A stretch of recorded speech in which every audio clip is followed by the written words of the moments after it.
ایک شاگرد نے اپنے استاد سے پوچھا، استاد جی یہ آخرت میں حساب کتاب کیسے ہوگا؟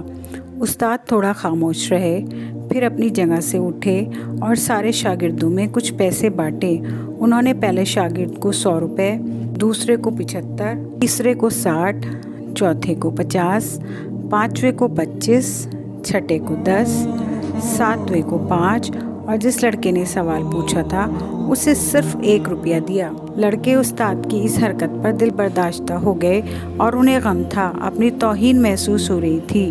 استاد نے آخر اسے سب سے کم پیسے کیوں دیے اور کم حقدار کیوں جانا؟ استاد نے مسکراتے ہوئے سب کو دیکھتے ہوئے کہا، سب لڑکوں کی چھٹی، تم سب لوگ جا کر اس پیسے کو پورا خرچ کرو اور اب ہماری ملاقات ہفتے والے دن بستی کے نائن بائی کے تندور پر ہوگی۔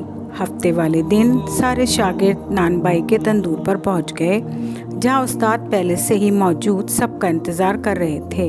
سب لڑکوں کے آ جانے کے بعد استاد نے انہیں بتایا کہ تم میں سے ہر ایک اس تندور پر چڑھ کر مجھے اپنے پیسوں کا کس طرح خرچ کیا اس کا حساب دے گا۔ پہلے والے لڑکے جسے 100 روپے ملے تھے اس کو دیکھتے ہوئے تندور کی منڈیر پر چڑھا کر استاد نے پوچھا، بتاؤ میرے دیے ہوئے 100 روپے کیسے خرچ کیے تھے؟ جلتے تندور سے نکلتے شعلوں کی تپش اور گرماہٹ منڈیر کی جلن سے پریشان لڑکا ایک پیر رکھتا تو دوسرا اٹھاتا، خرچ کیے ہوئے پیسوں کو یاد کرتا اور بتاتا کہ 5 کا گڑ لیا تھا، 10 کی چائے، 20 کے انگور، 5 کی روٹیاں اور اسی طرح باقی کے خرچے بتائے۔ لڑکے کے پاؤں جل رہے تھے تو باقی کا جسم تندور سے نکلتے شعلوں سے جھلس رہا تھا، یہاں تک کہ اتنی دیر میں اسے پیاس بھی لگنے لگی اور منہ سے نکلنے والے الفاظ نے بھی لڑکھڑانا شروع کر دیا۔ مشکل سے حساب دے کر نیچے اترا۔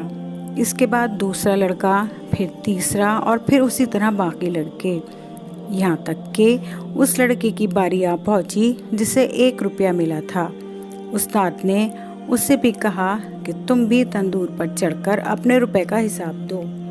لڑکا جلدی سے تندور پر چڑھا، بغیر کسی رکاوٹ کے بولا کہ میں نے 1 روپے کی گھر کے لیے دھنیے کی ایک گڈی خریدی تھی، اور ساتھ ہی مسکراتا ہوا نیچے اتر کر استاد کے سامنے جا کر کھڑا ہو گیا، جبکہ باقی کے لڑکے ابھی تک نڈھال بیٹھے اپنے پیروں پر پانی ڈال کر ٹھنڈا کر رہے تھے۔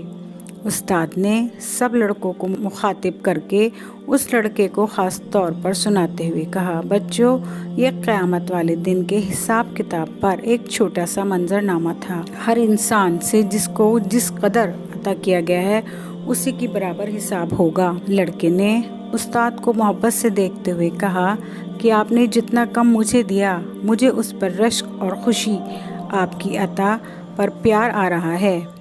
اللہ تبارک و تعالیٰ کی مثال تو اعلیٰ ہے۔ اللہ تعالیٰ ہمیں اپنے عذاب کی شدت سے بچائے، ہمارے ساتھ معافی اور خیر والا معاملہ فرمائے، آمین۔